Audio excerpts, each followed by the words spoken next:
You are looking at Julian's pronunciation guide, where we look at how to pronounce better some of the most mispronounced words in the world, like this other curious word. But how do you say what you're looking for today?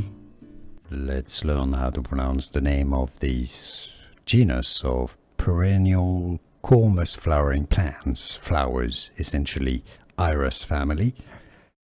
If you want to learn how to say the plural, stay tuned. Gladiolus, gladiolus. The stress is on the O syllable, gladiolus. Let's learn how to pronounce the name of this genus of perennial cormous flowering plants, flowers, essentially iris family.